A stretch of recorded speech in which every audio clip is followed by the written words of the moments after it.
Hello, everybody. Welcome back to the Folding Towels podcast. Thank you so much for joining us again. We are super happy to be here today. David is also here. Hi, David. Hello, everyone. How are you going, David? I'm pretty well. Awesome. So today we've got a really interesting topic. We are talking about things that you were never told in massage school. We've actually put a couple of questions up in some of the massage Facebook groups asking you what some of these things are. We've got some cracker responses for today. And we've actually got so many responses, there will be a part 2 and maybe even a part 3. Possibly, yeah. Honestly, there's a lot. I think that was a little bit surprising to me. I remember very specifically when I was in massage school being told by the person that was running the department, basically you get taught the basics. You get told all of this minimal information and then it's up to you to go on and learn all of this other stuff. And that was kind of shocking to me because I thought, this is a little bit like university, but just for massage. I'm going to learn all about massage and then I'm going to be able to do my job completely. And that's not how it works at all. To be fair, we do get trained really well to be a good, competent massage therapist. And massage is not my first qualification. I went to university, I got a degree, and when I graduated, I realized just how unprepared I was for a job in real life. Living is an education, isn't it? It is. It is. We are learning all the time. You learn stuff every day. Honestly, if you're not learning something periodically, daily, weekly, whatever it is, are you living? Because isn't that what being human is? Learning things? I don't know. Yeah. I'm rambling now, I'm pretty sure. Yeah. Well, before we get into the episode with what some of those things are, Jackie, you've got quite a nice little tool that you're working on with right now, don't you? I do. So this is totally relevant to the topic at hand, actually. But I have a tiny little story. I was talking with one of my colleagues a couple of months ago, and she said to me, "Oh, Jackie, I've actually got a Meridian table if you want to borrow it. I haven't used it for a few months. I don't need it for the rest of the year. Do you want to borrow it for a few weeks?" And I just went, "Oh, yes, thank you. That'd be amazing." So because for people that don't know, I do a little bit of mobile massage. I don't use the table every single day, but I do a little bit of mobile massage, so I do need one.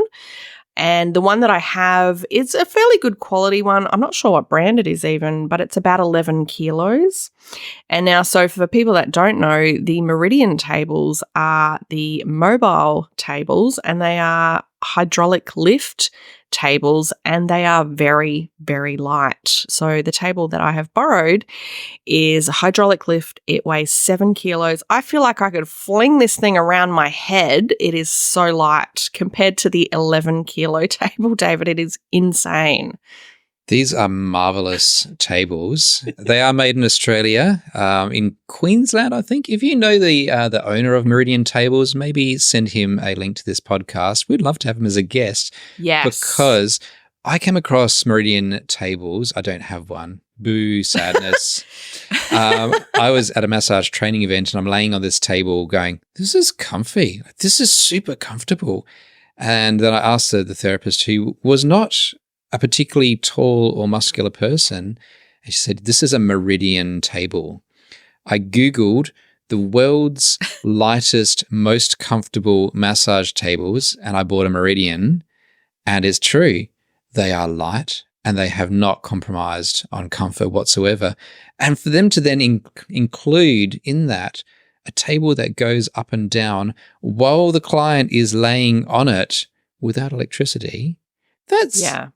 Yeah. Boom. Mind blown. It's actually easier to adjust the table while the client's on it because their body weight helps the hydraulic lift not to just spring up. And the way that this falls into our topic at hand today is tables was something that we didn't really discuss too much. If you're doing mobile massage, I would honestly say save up your pennies because they're not cheap. It's not a $200 table. But it is worth it. Every single, I want one now. So this is like, guys, if you're doing mobile, if mobile is what you're doing, you need a meridian table. Yeah, it's very easy to jump on eBay and find a table for, say, $150. And if you're only seeing one person a week or it's being thrown in the back of a bus unprotected, maybe. Their weight limits don't tend to be particularly good. They are uncomfortable to lay on. I'm not talking about meridian tables. These are the cheap eBay ones. Let's just be very clear about that. And in Australia, we don't have a lot of choice. There's two big market brands out there with Athlegen and Firm and Fold. Firm and Fold both make robust, comfortable, portable tables. They are good. They're very good tables. But the knockoffs are the cheap, shitty ones that a lot of people start with. Yeah. And they're not great. Yeah. And if you're buying one of those name brands, you are spending good money to start with. Meridian tables are more expensive, but you can customize it to suit your height. If you want it in electric green or something, you can do that. Amazing. You can change the shape. You can make it longer, wider, add extra bits to it. They will completely build it for you. Yeah. We're not sponsored by Meridian. Honestly, David, I was shocked because I didn't think that there would be such a difference between 7 kilos and 11 kilos. It's massive. It's massive. It's 50%. Yeah. And then if you think about some tables are more closer to 13 kilos, that is almost double the 7 kilo weight. Yeah. And if you're lugging that in and out of your car all day, every day, oh my God, my shoulders hurt just thinking about that. So yeah, I'm a convert. I am a massive fan of the Meridian tables now, and I'm sorry, Carly, you might not be getting your table back. All right, let's launch into the topic at hand about the things they never told us about in massage school. What are we going to start with, David? Body hair. Body hair. Oh my goodness. Yeah. This is such a weird topic. Yeah. Are we talking about no body hair or just lots of it, or maybe everything? Yeah, everything. Yeah. Because I actually had somebody only yesterday say, I shaved my legs for you. And I'm like, darling, I don't need you to shave your legs. Like, I don't care either way. Yeah. One of our early collaborations, you and I, we did the Bupa community ride at the end of the tour down under. Oh my God, yeah. Cyclist after cyclist coming through with shaved legs. Many of those cyclists were stubbly. And I remember getting to the end of the day with my hands burning from massaging sandpaper for 8 hours. Oh, that's a memory. Yeah. Oh, wow. Personally, I don't care either way. I will have to say, though, I've had a few clients over the years that have had armpit hair women that have had armpit hair that I was not, like it wasn't here nor there for me, but I was surprised at the time because they had shaved legs, but they had armpit hair. And that was just surprising to me. It's one of those things of, I guess, within our culture, women are just expected not to have hair under their armpits. Yeah. And I don't understand why. Guys can have it, but why don't women? I would be really intrigued to find out that information. How did that start? Who started that? Yeah, how did that start? Why did we shame people into removing hair? I don't know. It's such a weird thing when you really think about it.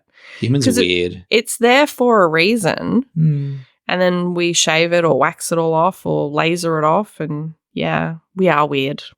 So we do have those clients who are ultra hairy. My preferred massage medium is a massage wax. And on my usually men who have very hairy backs, I will still go to a liquid oil because it soaks up so much. Yeah. That my precious wax. I'm not using half a pot on one person. That is an issue. And I have said this to a few clients over the years. It doesn't matter how much body hair you have. The only consideration is that the hair soaks up the oil first. So before, especially if you're very hairy, if you have very hairy legs or arms, which a lot of men do, then yeah, the oil goes to the hair first and it takes a little while to get down to the skin.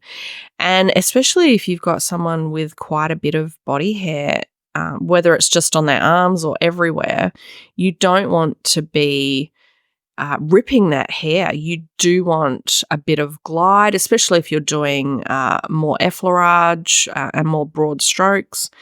So the consideration is, maybe if I was using a balm or a wax, I might have to go to an oil instead.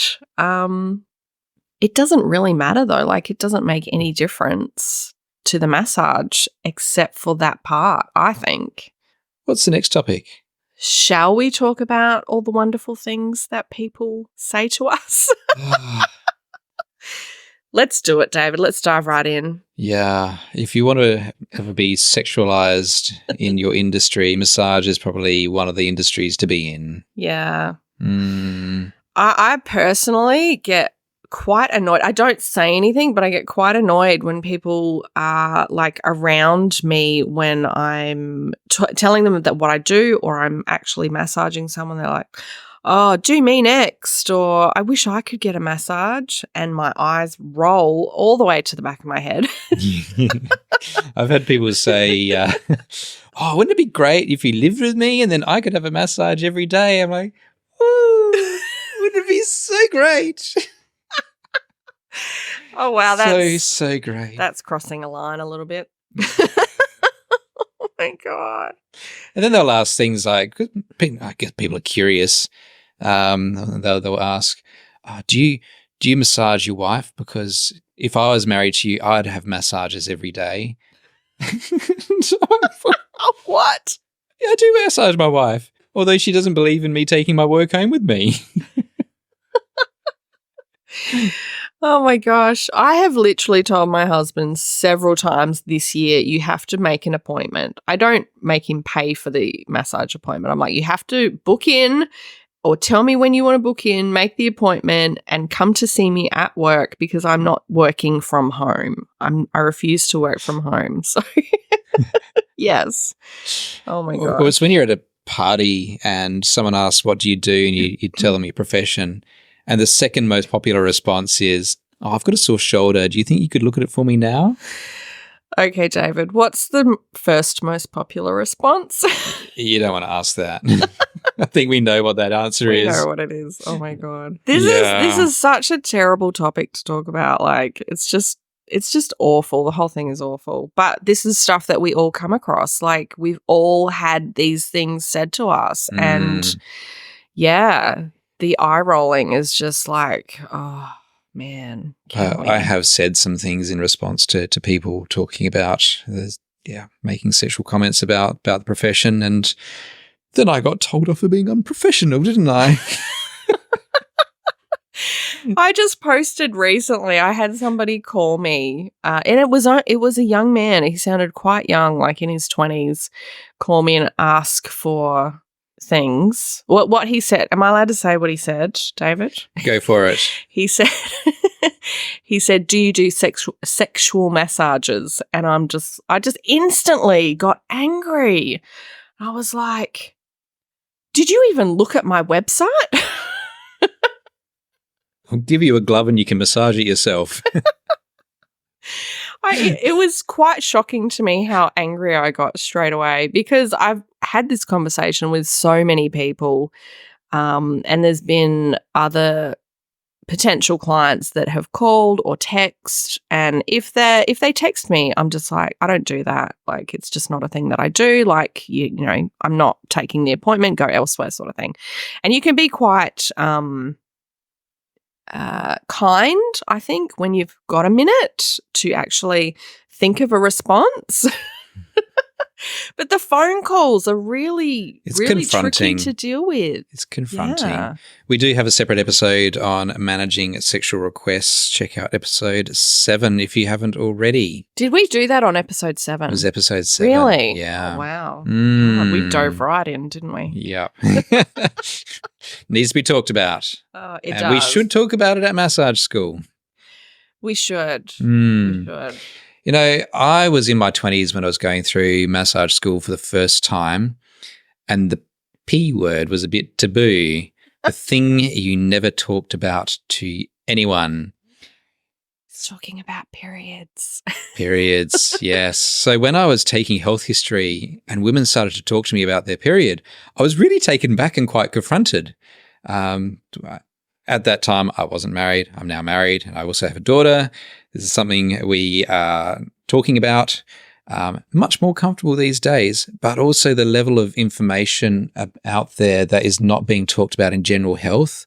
And I guess the depth of conversation, as well as you start to talk about things like endometriosis, or women who've got heavy and painful periods, or maybe they're trying to conceive, maybe they're going through IVF, stillbirth and child loss, and all those types of things. Just not something which was talked about at massage school. 100% agree with everything you just said. Everything. And it definitely needs to be talked about more. I have to mention, actually, my husband does a lot of our shopping. And so he will ask me, hey, Jackie, do you need any more pads? Or whatever, whatever it is. And I, for a while, I was very like, what?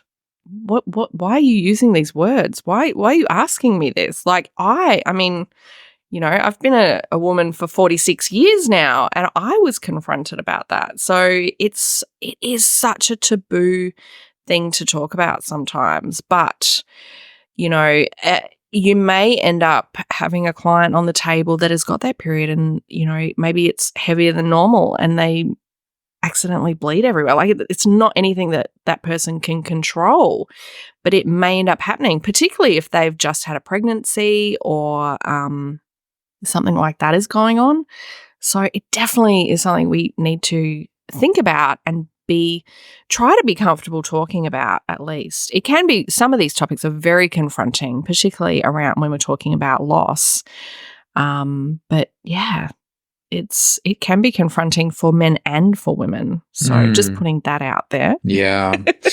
I think it's a bit of a Western thing that we don't talk about these things as well, because certainly as I've interacted with people of particularly Asian culture, Asia is a very big area, a very big continent. So I don't know if it's generic across Asia, but there seems to be a willingness to talk about things which we would usually consider to be highly personal and taboo. I think that's great. It's just normalized. Yeah. Well, this stuff happens to all of us, and especially if you are having children, trying to conceive, actually conceiving, going through pregnancy and childbirth, it is messy as hell. It really is.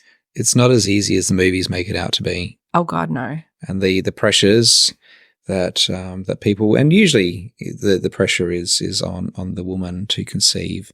Well, she's the only one who can conceive, but in terms of the stressors experienced within the relationship, yes, it is usually a lot of self-blame coming from the woman, and shame about this thing which should, in air quotes, should just happen naturally. Yeah. I know a lot of my clients are slightly older women, so we've had many, many conversations about menopause and perimenopause. And I know you've had some experiences also with clients having hot flushes on the massage table, and I think we've talked about it in an episode previously. Yes, we did. Yeah. So there's so many things that happen to people that, it's just a thing that's happening with their body that there's no actual control over. It's happening with or without their consent. Really. I'm like, if I could switch off periods, I bloody well would. Like, I've had enough. No pun intended. I did not do that on purpose. But I would, and I've said that to so many people. Like, I'm now in the stage of perimenopause, which is basically a 10-year period. It can be shorter or longer, but it's a process of getting to menopause. And yeah, it's like, I'm just done. I've had enough. Like, I'm not having any more children. I don't need a period. I don't want one. Like, where's the off button? Thank you very much. So it's popped up in a few of the massage Facebook groups, usually of younger men, straight out of college, and going, is it normal for women to talk about their periods with me? It's like, yeah, It is, Yeah. and you need to learn. You need to get information. You need to get good information. Yeah. So you can participate in the conversation with intelligence. While we're on this topic, I actually want to give a shout out to, there's 2 books that I always recommend to people, and I cannot remember the actual titles of these books, but they are by a wonderful naturopath who is, I think she's from Canada originally. She used to live in Sydney. She now lives in New Zealand, I believe. Her name is Dr. Lara Bryden, and you can pick up her 2 books. One is about periods and one is about menopause, and I recommend these books to everybody. And again, I'm not getting any payback for any of these recommendations or anything, but I have read these books. They've provided myself and my kids with a lot of information about managing so many things to do with periods and also to do with perimenopause and heading into menopause. And honestly, if you work with women at all, if you are a woman, if you are, seeing women as your niche in any way, then you need to read these books and at least glance through them. And Lara has some amazing blogs as well, all to do with a lot of this stuff. She talks about endometriosis, PCOS, conception, perimenopause all the time. Check out her website. She is amazing, and I do recommend those books to just about every female client that I have. If you are exploring anything around women's health, this is one of those weird connections of the body. If there's something going on the pelvis, it's probably also presenting in the jaw. Yes. You could do some reading into that in your own time. So let's talk about another bodily function then, shall we? Yes, everybody's favorite, farting. It's funny. It's going to happen. And it might be you.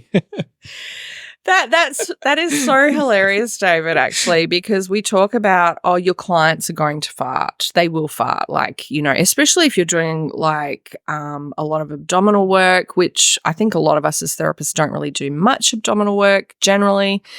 But we're always talking about how your clients will fart. It's totally normal. Just ignore it, or make a joke of it. It's fine. But guess what? You are going to want to fart as well as a therapist. You're going to need to fart and you're going to have to hold it in as well. You can always excuse yourself to leave the room, I guess. But I remember in one of the massage Facebook groups, someone shared this story, which was just titled The Toothpaste Flatulator. I can't remember word for word. I really should have looked it up. But he talked about how he was doing some broad forearm work on this person's hamstring, and as he swept from the knee up towards the actual tuberosity, this long, slow fart squeezed out like squeezing toothpaste from a tube. Oh my gosh. But yeah, it happens with surprising frequency. You just get a bit of a fluff in the face. It does. Honestly, regular farts are a good thing because it means that your body is working as it is designed to. Sometimes it's a sign of things aren't too good. Well, I'm not talking about the really stinky, horrible, bad ones, David. I'm talking about just regular. I'm just choking on my water. He just took a drink of water. That was pretty awesome timing. Now there's water all over his computer. No, I'm not kidding. A little bit of farting should be expected, and things do move through the system, so everyone should be having regular bowel movements and peeing a certain number of times a day, regular. It's a bodily function that happens to all of us. There's no need to feel any shame about it. So yeah. And unfortunately, you have to listen to us talking about it today. Yeah, we've got another bodily function to talk about now as well, don't we? Do we? Do we? What was it? Sweat. Oh, gosh, yes. We are usually in small, warm rooms for long periods of time. Winter's not so bad, although I have to say I sweat more in winter than I do in summer for some bizarre reason. Well, you've got the heater on normally. Even when I'm cold, I'll sweat. Okay. Drippy sweat. You're just a sweaty person. Yeah, but not in summer. Okay, you're just a weird person. Yeah. Bodies are weird. They're very They are. individual. Yeah. Yeah. Super weird. But yeah, and particularly if you're wearing a bit of a poly shirt, and synthetic fibers, Yeah. things can get a bit whiffy. Yeah, this is where I often recommend to new therapists to get some extra roll-ons, like deodorant or antiperspirant I'm talking about. Make sure you have some in the car or some at work, wherever you're working from, because especially if you do get sweaty and a bit stinky through summer, or if you've worked the entire day. And then I've come home from work a couple of times and my husband's like, "Oh my God, Jack, you stink." Thank you. So Thank encouraging. you so much. I love you too. I'm like, could you not say that? Smelling fresh yourself there. One of the life changes for me has been a product called Lavlin. I think there's a few other products similar to it on the market now, which is a paste, similar consistency to toothpaste that you rub into your armpit. And odor is gone. Vanished. Okay. Fantastic. Good to know. Yeah. There's so many different kinds of deodorants and antiperspirants, and it can be hard to know what to use. And they're not always cheap. And if you're buying a different one each week to try out, that could end up being quite a bit of money. So, yeah. If anyone has a really great deodorant that they use that doesn't make you stink, yell out. Let us know.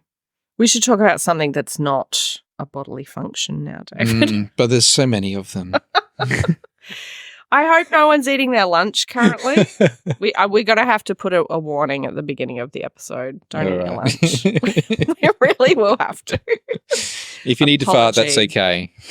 Apologies to everyone. We love you all. One of the things that popped up in the group when we asked this question was around, well, the word that was used was discrimination against men in massage therapies.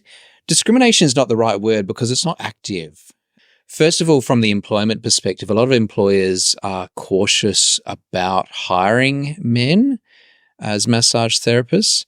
And this is based on the fact that a lot of men don't want to be massaged by another man. And a lot of women also don't want to be massaged by a man either. So that drastically cuts your ability to do work in that workplace a lot. Yeah, this would be another topic that is really interesting from a statistical perspective, because I think generally speaking, in Australia, the statistics are as a group of, as an employment group, we're about 75% female, 25% men, roughly. That does vary state to state, I'm pretty sure. But we also have the same problem with customer base as well. It's probably, I'm not sure how accurate this is, I'm generalizing here, but it's probably about 50 to 75% women as a customer base. Yeah, easily. Yeah. So, easily. And for a long, long time, this is a health caring, looking after people field of employment, and men were a rarity for a long time. I guess employment-wise, just as a general rule, 30 years ago, men dominated the workforce in all fields, including massage. And then as we've progressed as a society, that has changed. And I think just healthcare in general is headed that way. But when you see people who are asking for help and saying, we're going to hire a person, I've found this fantastic therapist, they're a man, I don't know whether this is going to be a good fit for my clinic, but they're a brilliant therapist. And you'll see therapist after therapist say, and experienced people saying, do not hire a man in your practice. And men have to work very, very, very hard to build a regular client base based on, I guess, that fear that, well, let's face it, men have done some pretty bad things, and that is now a learned experience for the whole of our population, and will be reflected for our poor actions because of that. anyone that's listened to more than 5 minutes of our podcast would know that I love receiving massage as well as giving. And I've seen quite a few men as well as women therapists. And I think really the biggest difference from a very general perspective is that men generally are usually bigger, is that they have bigger hands, they're stronger. And this is again a very generalization. There's that gender role normalization that men will have masculine roles, and to find a male working in a nurturing role is a kind of it's an anti-Western type experience. And you'd expect to find a man working in, say, sports therapy or what have you. I remember talking with Stuart Hines, how he had this person come into his clinic and they're like, I want this firm massage. It's good. You booked in to see, I can't remember the person's name. Let's just call her Kylie. You booked in with Kylie. Oh, I'm not sure that Kylie is going to be strong enough for me. He's like, really? Really now? This perception that women can't do strong, firm massage, which is totally rubbish. Women can do strong, firm massage, and they do. Agreed. Agreed. It's us that need to change, isn't it? It is. It is. I need to get out of my own head sometimes. And we're moving on. Yeah. One of the things that I wasn't prepared for was end of life. Either I've worked with some elderly people where you see them progress and then you get the phone call one day of so-and-so can't come in to see you, now they're in palliative care, or with someone where unexpectedly they pass away.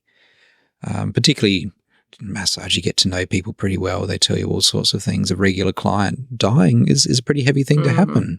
It can be very shocking if you are otherwise not expecting it. I actually had, I've told a few people this story. I've actually had a elderly client that I was seeing. I was going to her house. Her and her husband lived together in their house. They both had health issues, but I was massaging the wife.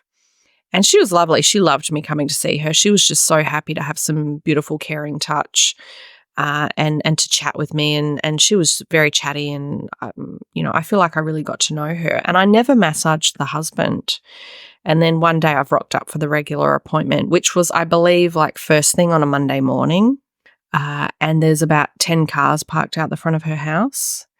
And so what I should have done was probably called my boss and said, can you call the aged care provider because something's going on? But I went up to the door, knocked on the door, and somebody, I think it was one of her daughters, answered the phone. Somebody answered the front door and said that her dad had passed away.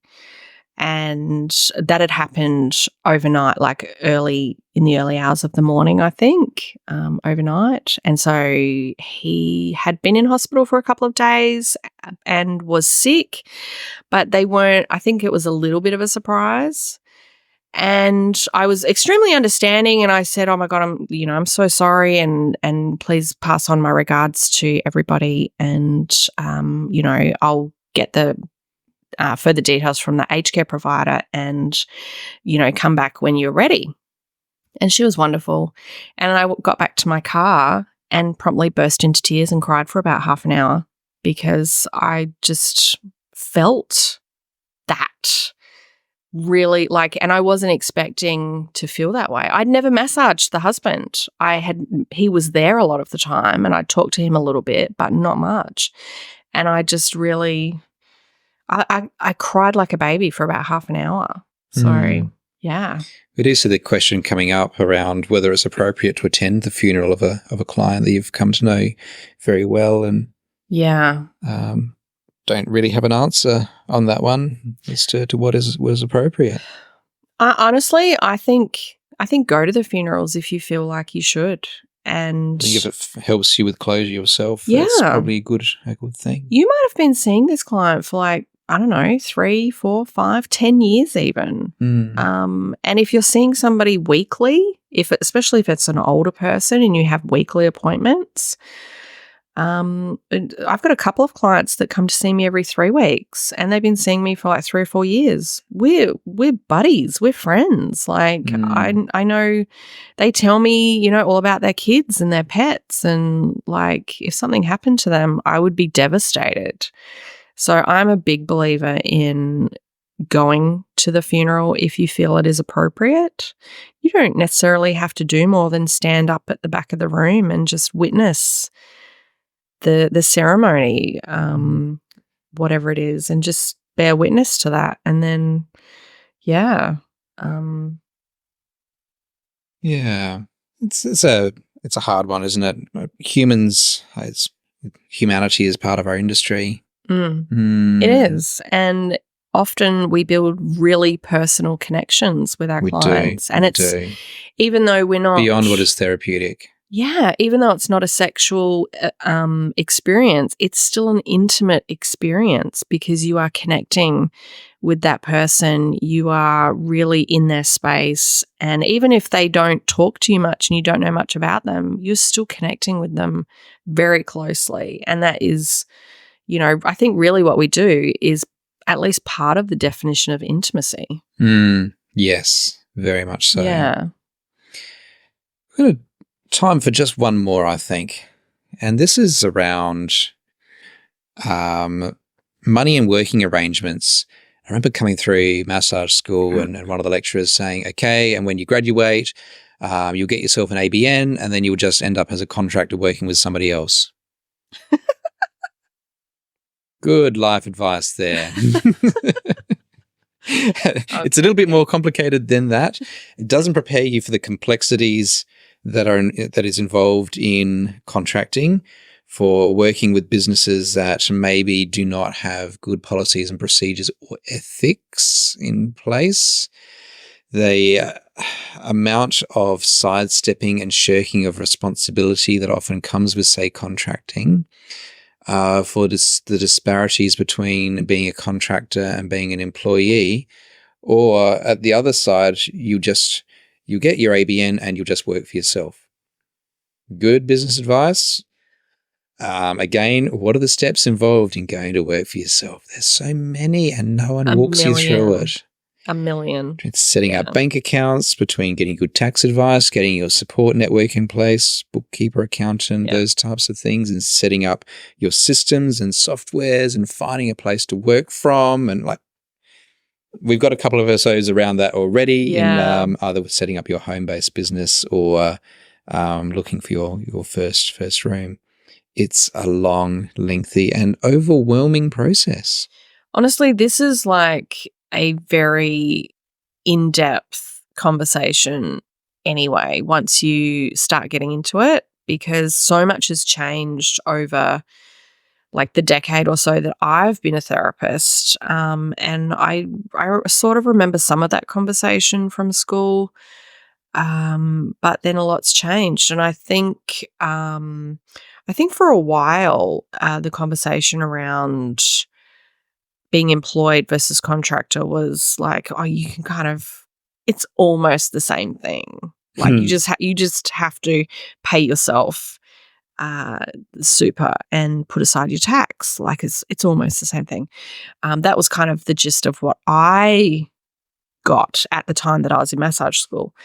But so much has changed. Like the ATO is not letting any of that shit go anymore. Fair Work Australia is hot on it as well about sham contracting. Yeah, and so even just from that perspective, like this is such a hot topic and can be very controversial. And like I said, there's layers to this. It's not as simple as saying you're employed, you're a contractor. Like there are nuances, and it does depend on different factors.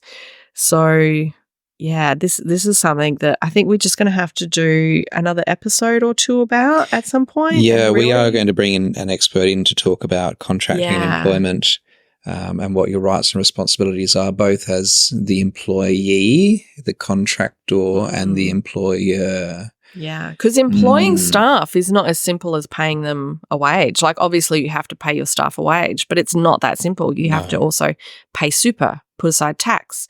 There's insurances. There's work cover fees. There's so many things. And you have to set aside money to pay them if they're sick. Yeah. Annual leave payments as well. And it's not a flat rate for everything. Like, there's levels to all of this. Evenings and weekends, very expensive to employ a therapist. Yeah, this is why I've never employed somebody, David. I would love to employ someone. It used to be a dream of mine, but it's probably not ever going to happen because it's so expensive to do. And everybody deserves to be paid correctly and paid fairly for their time, and I cannot afford that. So I'm not doing it. I've been an employer. It's not for me. My staff were fantastic. The complexities of running a business with employees is just different. Yeah. And it's not something that I wanted anymore. Yeah, it's a lot. And managing bookings and like we haven't even got into all of that. It's so much. It's so much. Yeah. Cash flow is a major stressor for business owners anyway. Yeah. Then you add in that you've got responsibilities towards your staff as well. Yeah. And you have to pay them first. Yeah. Like, that's one of the first things you have to do. Yeah. You can't just go, oh, sorry, there's no money. My husband actually had a job like that. Oh, there's no money to pay you this week. I'm like, excuse me, you are not going back to that job until you get paid. Yeah. So, as the employer, the ATO will make you mortgage your house to ensure that your staff are fairly paid, which is quite correct. If they're working for you, they need to be remunerated. Absolutely. Absolutely. Everybody needs to be paid properly. Yeah. 100%. Yes. Yeah. So we're going to wrap the episode up on that happy note. There's a few nightmarish things. We've got enough content from your comments that you've shared to our question that we'll come back with in episode 2 and episode 3 on the stuff that they didn't talk to us about when I was at massage school. Thank you so much for sticking with us today. It was a touch heavy. We can't wait to see you again next week. We will hopefully see you on the socials really soon as well. Check out the links in the show notes. Yeah. Take care, everybody, and we'll see you soon. Bye-bye.